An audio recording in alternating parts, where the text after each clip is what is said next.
The Michelin name is synonymous with quality around the world, yet many who appreciate the performance of numerous Michelin products are unaware that the company's first tire product was a bicycle tire in 1891, when the Michelin brothers patented the first detachable bicycle bead tire. To this day, Michelin continues to innovate and produce world-class products for road bicycles, mountain bikes, and specifically designed products for e-mountain bikes, like the Michelin E-Wild tire.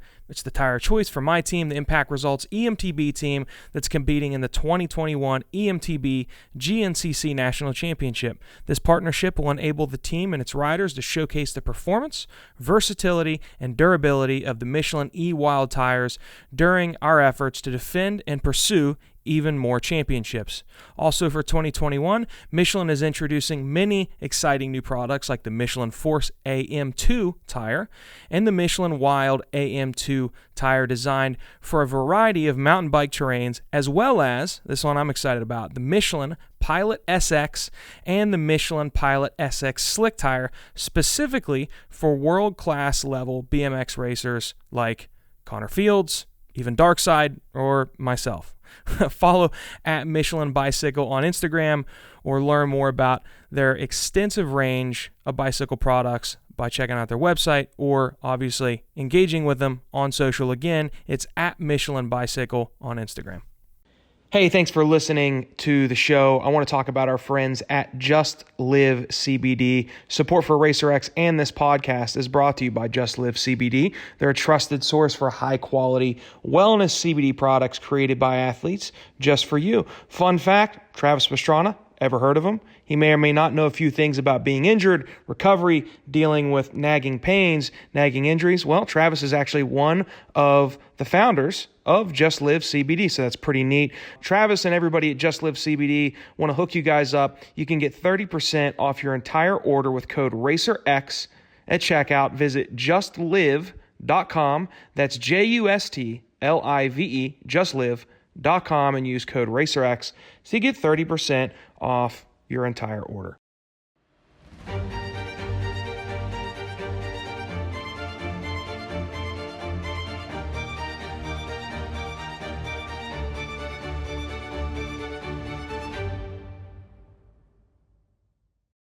Welcome to the Moto Marketing Podcast, presented by RacerX, the podcast for moto industry professionals, entrepreneurs, and riders. If you want to grow your brand and business in today's digital-first world, you have to know how to turn a stranger into a fan, turn a like into a customer. You have to know how to turn attention into dollars. This podcast is dedicated to keeping you in the know on real marketing tactics that work in the moto world so that you grow your business and help grow the sport. Get ready to learn from the very same marketing experts trusted by RacerX, Lucas Oil Pro Motocross, GNCC, and NBC Sports. They'll help you navigate the world of digital marketing for your moto brand. This is the Moto Marketing Podcast. Presented by RacerX. What's up, everybody? Welcome back to another episode of the Moto Marketing Podcast. Hey, we got another good show for you today. Before we dive in, I want to tell you about RacerX's latest promotion now until May 6th. If you subscribe or renew using the link racerxonline.com/Moto Marketing, you're going to get this awesome limited edition sticker sheet. It's got some really cool stuff on here. If you're watching the show on YouTube, you can see what I'm holding up. If not, just go to racerxonline.com/Moto Marketing. You could see it for yourself, but subscribe or renew and you're going to get this limited edition sticker sheet, which is awesome. So if you're into it, or if your kid would like to sticker up their helmet or their bikes, perfect little treat for you.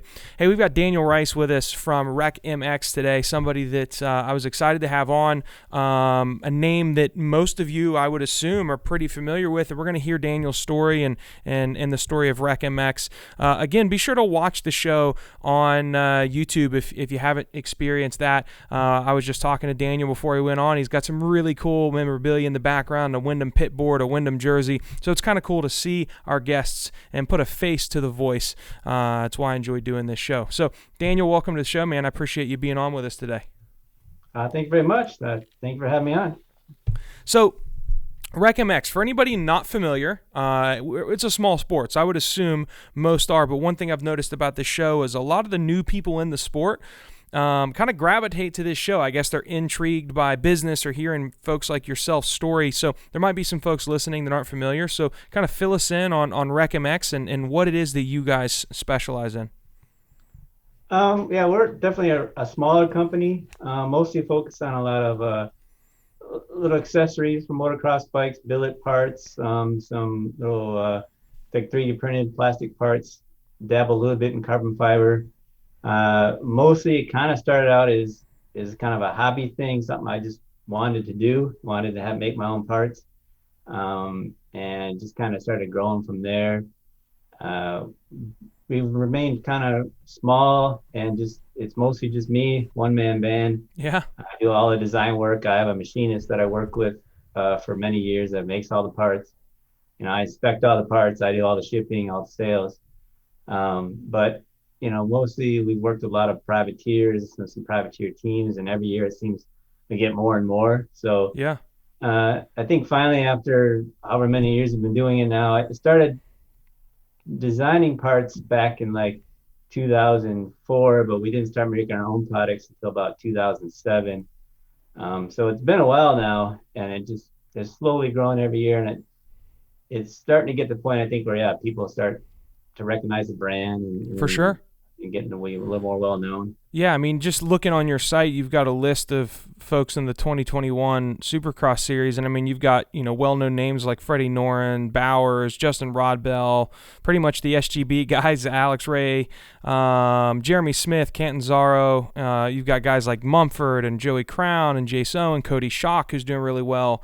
Dakota Alex, I mean, some Garrett Marchbank, some really well-known top guys that are obviously using your product. One of the things, just kind of learning more about you and your business that I thought was intriguing was that it says that, so you started in 2004 and you started with doing consulting. Kind of walk us through that initial start to this journey. Were you just working with race teams to try to help them get more out of their performance from a consulting background? Like, walk us through what that looked like. It actually started, and the reason why I even decided to start my own business, I was working for Rick Peterson Motorsports, and I owe him a ton of credit for everything I learned. I started there back in 2002, and I actually had moved to California in 2000, originally from the Midwest, and wanted to get a job with a race team. And I wanted to design motorcycle parts. My background is in mechanical design engineering, and I had worked at a point of purchase display company for a couple of years while I was in school, and decided I didn't want to design greeting card racks or anything like that anymore. I wanted to design motorcycle parts. So moving out to California, I found if you don't have any race team experience, you don't have any connections, it's really hard to get your foot in the door. So I ended up taking a job with Rick Peterson Motorsports, just doing a service rider. And then he promoted me to parts manager. And then I ended up doing the service managing, and I helped with shipping. I helped cover sales calls when people were on lunches. I helped dabble with everything, test rider, running the dyno. And I kind of learned the ins and outs of how a small business runs, like every little aspect, from doing all those little side jobs. And he decided he wanted to start making billet cylinders. So he said, I'll pay you, on the side. I don't want to take away from your normal stuff. I got way too much to do, to start designing these cylinders for big bore stroker kits on the side. So I started doing that, and that's kind of where I started designing motorcycle parts and engine parts. And he ended up eventually selling the company to actually a company located in the Midwest where I was from. And I wasn't sure of the status of the company, so I ended up finding another job in the industry. But I said I'd stay on as a consultant and keep doing the design work, and I was also doing the CNC programming as long as they needed me to until they found somebody else. And that ended up going on for a couple more years. I kept doing it, and then basically the deciding factor for me to do my own products was a fuel fuel screw issue I had with a 2004 CRF 250R. I had a Honda 250R, and the fuel screw kept backing out every time I'd ride. Huh. And even the OEM one would even fall out sometimes in the middle of a moto. It just kept backing out. And I tried some aftermarket ones, like a T-handle one, and that backed out. And I tried other aftermarket ones, and they kept all just coming loose. Was this something that other people were experiencing with that same model as well? What I found out, it varied. There was a lot of different. It depends. There's a lot of loose tolerances between the different carburetor bodies and the different threads. So I actually did read an article on Motocross Action that they said you could put a little O-ring on the shaft, and that would solve the issue. So I tried that, and it did help, but it made the fuel screw super hard to turn. So I thought that's not going to work because it's too hard to adjust it. So then I saw somebody did invent one with an actual shaft on or a little groove on the O-ring, on the shaft for the O-ring. And I tried it, but on my particular carburetor body, by this time I was on a Suzuki 250, and the area where the fuel screw goes into the carburetor body was a little bit shorter than the other one. So the O-ring actually kind of stuck out a little bit and actually caused it to be worse. It actually caused to pull the fuel screw out. So at that point I decided, you know what, I'm just going to design my own and make my own. And I brought the design to the company that I was doing the cylinders for, and asked them if they wanted to sell it, if I could sell them the design and just make me some for me and my friends. That's all I really wanted. And they were like, well, we don't really want to expand the product line right now, but if you want to use our CNC machines after hours on the weekends to make it yourself, go for it. We'll even be a dealer for you. So that's kind of what spawned the whole idea of I want to make my own product. Yeah. So I year was designed that? one that had the O-ring in the right spot and had like every bell and whistle. Right. Had a knob on it that was both notched and knurled and everything. And I was like, I'm not cutting any corners. If I'm going to make something, I'll make it the best it could be. That's crazy. And that's kind of the same model I've followed ever since. So once I made one product, I'm like, well, I got some other ideas. Why not make some more stuff? Yeah. What year was this when all this went down and them letting you use the machine? Was it pre like 2002, 2003 or? No, that was a little later. Like I think I first brought the products to market around like 2007. Okay. So it was probably the worst time because that was right when the recession was starting to start a company. Yes. So, sales were pretty bad at first. I think I had to sell, 20 or 30 fuel screws just to break even, and it took like 2 years to sell enough to break even. And so I started thinking, well, I wasn't doing any marketing at that time. I was just, giving them to friends I knew that had online websites and stuff, and I wasn't selling anything on my own. And just saying, going to some guys I knew that built engines and saying, hey, you want to sell these, That's interesting though, because you started the business in the recession, and I'm curious to kind of hear, what that looked like versus we just are seeing the light at the end of the tunnel from one of the scariest things I've ever lived through from a uncertainty standpoint. Was it just utter fear at the beginning of 2020 when COVID started to hit, just kind of flashbacks to, oh my God, are we going to go back to what I experienced in 2007? Or what did that look like as far as what you thought was going to happen versus what's actually happened with the boom of the motorsports niche? Not so much. I mean, I started it and I've always done the same thing. Any money that the company brought in, I reinvest back into the company as far as new products, giving parts to privateers, any marketing, advertising. So I haven't put a lot of my own personal money into the company. So there never has been like a big risk. And It's also why it's just growing very slowly over the years because I've kept the risk really low. So when the 2020 pandemic came around, I actually was really busy with my consulting work in 2019 and wasn't focusing as much on the product side of the brand. So my consulting side started slowing down in 2020, which actually gave me more time than to focus on some new products I wanted to do, and website updates and all kinds of other things. Yeah. And it actually, was a great year as far as the sales side.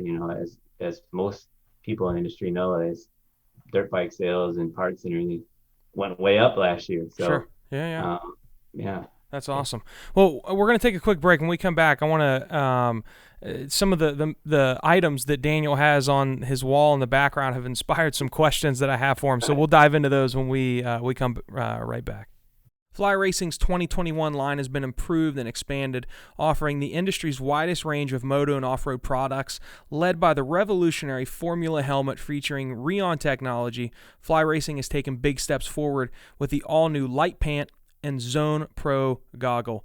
It's going to debut this year at the Monster Energy Supercross by Justin Brayton and the Muck Off Honda team. The Zone Pro goggle delivers premium performance from a brand you know and trust, fearless pursuit, Fly Racing. It's personally the gear that I wear. I've worn it moto, BMX, mountain bike. I've worn it and repped it for years. In my opinion, it's the best. Be sure to check out their goggle, their helmet, and all their gear. Fly Racing. Hey, big shout out to our friends at FMF. Little D and the guys are always doing some pretty exciting things, not just with the performance products, but man, they've got the coolest apparel in the game, and I want to give you guys an opportunity to get that at a little bit of a discount. If you go to FMF and pick up any gear you'd like, hats, shirts, whatever it is, upon checkout, if you enter the code MMP30, MMP30, you can get 30% off. So MMP30 at checkout and get 30% off your order on FMF apparel. All right, welcome back. We got Daniel Rice from Rec MX. Interesting guy. I mean, you've done a lot of really cool things, and I feel like you wear different hats. I mean, you've got Rec MX, you do consulting. Something that I usually like to ask at the beginning of the show, and I forgot to do so, is why moto? How did you get into the sport? Were you just grow up riding and you were a fan? You've got this skill set that you applied into the sport. How did that happen? Actually, it's a little different. My father, he raced back in the late 60s, early 70s, and was like a top 5 local A rider. But unlike most people, he didn't get me started when I was a kid and stuff. He got hurt really bad when my mom was pregnant with me. And he tried coming back like a year later. He had broke his whole jaw and had his whole jaw wired shut and dislocated his shoulder and everything. And he tried to come back, and he just didn't have it. And now that he had a kid and everything, he decided just to hang up the boots, and he never rode or raced again after that. So I didn't grow up riding dirt bikes. I didn't get into it until I was in high school. I met some kids that rode. I kind of was into motocross, and I knew that my dad had raced, and I'd watch some of the races that were on TV back then, which was only once in a while, and it was on ESPN2 at 2 in the morning and stuff. You'd have to tape it, but and I read some of the magazines, but not until I was probably about 13, 14, maybe 15, I really started getting into it, and I met some kids in high school that rode, and they took me out to the track, and I watched them ride, and then finally convinced one of them to let me try their bike. And at this point I was 15, and I was a 125, so I instantly loved it. I went out and bought a used bike, and then that was a total piece of junk bike that I bought. And so I saved up all my money the next summer and bought like a 2-year-old 1990 RM125, and within a year of me started riding, I already started racing, and just it consumed me. I mean, I didn't care about any other sports I played. I just, motocross was it. I started training, and working out and practicing, and I wanted to get better at starts, and just I've been just a fan ever since. It's probably not the only sport I really watch. It's motocross and supercross. And I'm with you. It's interesting how boring everything else can become once you get into it. I'm a big cyclist as well, so the two things that I consume pretty much. My wife just makes fun of me at times because all I watch is motorcycle racing or bicycles. Do you still compete? Or do you still ride? Or do you still race? Or I still ride. I haven't raced in a few years. Just mostly because I don't get enough time to practice enough to where I feel like I could ride at my potential. So I don't really want to race if I'm not haven't been practicing. Sure. Yeah. And so I still ride regularly, not nearly as much as I used to. I mean, I don't get out Right. every week or anything, but I Yeah. try to get out every month or two at the least, you know. And I've been getting more into riding some pit bikes too. As you know, the pit bike craze kind of has taken off, and I picked up a CRF 110. I got a neighbor who has a track in his That's backyard, cool. so That's a blast. I can go out there and just putt around for a little bit. I don't have to load up the bike and go to the track and everything. Yeah. Yeah, Rob Bidas came on the show late 2020 and was promoting the Moto Fight Club, the Master of the Pit, and he ended up having me race in it. And, man, I have not had that much fun, maybe ever. It was a complete blast. You know, I was able to battle with Davey Coombs a little bit, and we had a good time. And, those bikes are a lot of fun. I'd love to see more specific tracks built for pit bikes. You know, it's a smaller track. It's not quite as dangerous, and, you know, middle-aged guys like us can go out and have fun and not feel too at risk. It's I have a YZ 450, and man, the thought of me racing that scares me because it's a big bike. But a pit bike, you know, it's fun. I'm a little bit more tuned to that. So you've got some really cool stuff on your wall. You've got a J Mart jersey, you got a Wyndham jersey, you got a Wyndham pit board. Did you do a lot of work with the Factory Connection guys over the years? Yeah. I've worked as a consultant for a company that did engine parts for Factory Connection. So I worked real closely and became good friends with Christian Kibbe. So luckily he's hooked me up with some memorabilia. I was a big Wyndham fan, one of my all-time favorite riders. So definitely was pretty cool to get some memorabilia. Well, talk to me about that. I mean, just as a fan of the sport, and then being able to work closely with a race team like that. What was that? What was that experience like? Did you get to meet Wyndham and like, you know, seeing your skills and effort being put to work by one of your favorite riders has got to be cool. Yeah, it's definitely makes watching the racing that much cooler when you know that, you know, guys that are battling for the podium in both classes are running parts that you had a part in designing them. Is pretty cool. And now to see my own brand parts, the Rec MX brand now is even getting. We got a podium with Marshbanks and stuff. And to see that, it's like, wow, that's even a step cooler. You know, that just makes it so much cooler watching the racing. Just that's a big part of the reason why I do it is, you know, I say I don't really take a salary from the selling of the parts. I reinvest all the money back into the company to grow it, and what I get out of it is just seeing the watching TV and seeing the guys that I've run in my parts, you know, do good or just cheering for them, and it makes it so exciting, you know. It's a sport that you love. For sure, it's got to be cool. I mean, so what we do, and you know this because you've talked to our company a little bit, we're a digital marketing company. So, I mean, I can remember the first time I would see the ads that we were running for, you know, one of our clients, or, you know, we do a lot of work with FMF, and just seeing them win at the races, even though we had nothing to do with that, we just work with them. It's still rewarding. It's really cool, just because you have a relationship with those guys. So I can't imagine my product having something to do with the victory of one of the riders. It's got to be rewarding. Set that scene for me. I mean, what's that look like when, you know, you see Marchbanks do really well? Is it just you in front of your TV and it's like, I wish I had, you know, somebody to celebrate this with, and it's just like it's got to be a surreal experience. Like what's that like? You just kind of sitting there on a Saturday night watching Supercross and you're like, man, this is crazy. Yeah, like I kind of watch the races kind of similar to people who play like fantasy, or they're watching their fantasy team riders. I'm watching the guys that are running my parts, and I'm constantly looking at that scoreboard. You know, that's funny. Oh, A-Ray's he's gonna qualify, or Cade Clayson, you know, just qualified last weekend, you know, and I'm like cheering for them and not even paying attention sometimes to who's winning the race. Yeah, no, that's cool. That is cool, man. That's cool.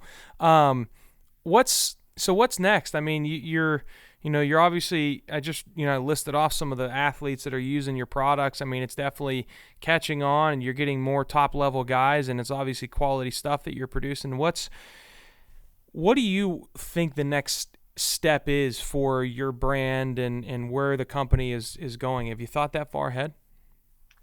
Yeah, every year I think, maybe this should be the year I should start, taking the next step forward and not just mostly relying on the teams that use my parts and word of mouth and stuff. I never have done a lot of advertising. I'm not a good marketing person. I don't have a marketing background, so I'm an engineer, and as a designer, you kind of had this mentality like if you design the best part, it sells itself. And I've always had the mentality that my main goal is to design really cool parts, and I want them to be like factory level stuff. I don't want to necessarily have a part that's just the number one selling part or the cheapest part. I want it to be the coolest part or the best part. Right. And that doesn't always, come out to be, the one that sells the best. People sometimes want the one that they see the most in a magazine, or the one that is the cheapest, or the one that distributors will carry. So, I've definitely looked into, maybe I need to look at some of those other avenues and routes, and maybe design some stuff that's a little bit price friendly. Case in point, I recently started designing some. It was back in 2019. Some master cylinder guards for the front master cylinder, brake master cylinder, and the clutch master cylinder on the Kawasaki's, and then on the brake side on the Honda. And originally was going to do them out of a 3D printed carbon fiber nylon, and I did do them out of that, but their price point is similar to like a full weave carbon fiber. Okay. So I decided, well, why don't I come up with something a little bit cheaper that's almost as good? So I came up with a nylon 3D printed version that's almost as good as far as the protection, and tiny bit heavier. I mean, weight wise, it's really similar, and it's a third the price of like a carbon fiber one. To try to target maybe somebody that doesn't need a factory level part, but wants something that will protect it. So I got a lot of ideas for other things I want to do, products and stuff that I want to expand into. Mostly I started doing just billet stuff because I had at one time access to a machine shop and for free to use CNC equipment. So I was just focused on doing billet aluminum parts. But I definitely would like to expand into doing, more 3D printed and some carbon fiber stuff. Yeah. And well, I've done a little bit of stuff for my own brand that's performance based, but most of the performance based stuff I've done is consultant, because it takes a lot of more money to develop that stuff and a lot more time. Sure. But eventually that's something I would like to do with my own brand, is to develop more performance based stuff and not stuff that's, mostly cosmetic that offers some additional protection. Yeah. No, that's awesome. Where can people, what's the best way for a fan of the sport or somebody interested in your product to keep up with, when new things become available? Is it just your website, or where should we follow you at? I try to stay pretty active on Instagram. Good. If you want the most information, it would be the website, which is just recmx.com. And there's a link there to the Instagram, and we have Facebook and Twitter too. Not quite as active on those platforms as much as Instagram. But Instagram, I try to post, anytime we have some riders that, make it to the main event or podium, or we have new products coming out, or we're just testing something new. I usually will post some stuff there, even stuff that may never even make it to market. Just sometimes we're playing around with trying out some new stuff to see how it works. Yeah. Well, I encourage everybody to go to recmx.com and check out everything that Daniel has going on. And obviously the the product quality, speaks for itself with the list of riders that run your stuff. And then, with what you're doing consulting wise, you take that expertise and that knowledge that you've learned over the years and obviously apply it into the products that we as customers can buy. And I appreciate that. So it's, man, it's been a pleasure to, learn more about you. And it's always interesting to get guys like yourself on that aren't obviously at the forefront of the media and that people really don't know who's behind the product that they have on their bike. And that's why people enjoy this show specifically, is because we get talented guys like you that maybe nobody's ever heard, but they love your product. So I appreciate you giving us some time today and coming on, and looking forward to obviously having more conversations with you in the future and as your company grows, following that journey. I appreciate it. Appreciate you having me on. Been a pleasure. Yeah, absolutely. And again, I love the Wyndham memorabilia. He's one of my all-time favorite riders as well. So that's pretty rad that you got to work with him, and would love to see him, do more stuff back in the sport. So hopefully we'll get that one day. Yeah, me too. Awesome. Hey, man, I appreciate it. It's great having you on. All right, thank you. Thanks, Daniel.